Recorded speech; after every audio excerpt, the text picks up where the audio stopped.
Finding the ideal skating position is fairly simple if you follow 5 basically bulletproof steps that I'm going to show in this video. Obviously the skating position is key to being good at skating. The cool thing about skating is that we see so many different techniques and different styles of skating being very efficient and very successful out there in the field. However, one thing that goes again through every single fast skater is that they know how to be in a correct skating position and be efficient from that. It is the most basic thing, so I really felt like there was a need for this video. And again, I am going to show you 5 steps, and you can test yourself, check yourself, whether you're in skates, on shoes, doing dryland or out skating. Do these 5 and you know that you're in the correct position.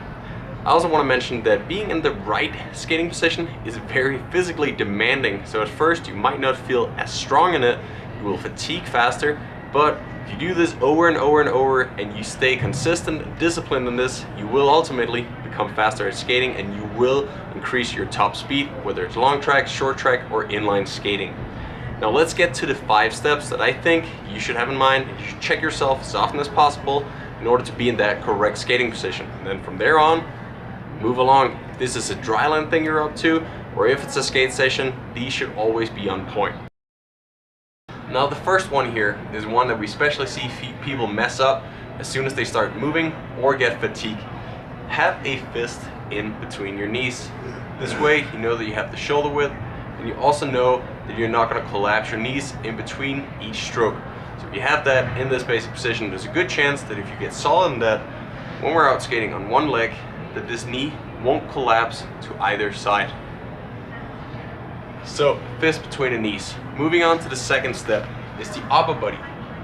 Even though we find a good position with the knee, get low enough, still a good chance that our upper body may tilt back and forth. So if you're in this position, if your elbows reach your kneecaps, you know that your upper body is in the correct position. Step number 2. Now moving on to the third step. If you can fit a fist here, it is probably going to be close to a 90-degree angle, which is the third step. A fist fits perfectly here behind the knees. Then there's a good chance you're in that 90-degree knee bend angle. Another way, step number 4, to test that is that you can reach your toes and your heels without moving out of position and trying to reach for it.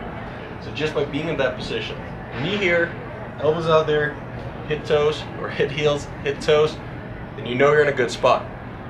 Now the final one that I want to mention here, for you to check yourself that you're in the right position, is that you should basically be looking through your eyebrows. So when you're down here, even though, especially in pack skating, it feels more comfortable looking straight forward. Well, in order to engage your glutes, being able to use those, push to the side, stay in a solid position, you don't want to be like that. Obviously you don't want to be head down because you want to know where you're headed. So if you look straight forward, you should be able to visualize a little bit of your eyebrows, or just, you know, an angle or kind of the shade off the top of your eyebrows here. So look through those. Really good cue that I got. Now those are my steps, my different checking points for you to know you're in a good position. Obviously this is step 1 to becoming a good skater. If you want to see the rest of them, you should check out my channel. I made a ton of videos on it. And let me know what you think of this one. I'm curious to hear what I should do next. Subscribe, like, and share it with all your skater friends. I'll see you for next time. I'm Victor.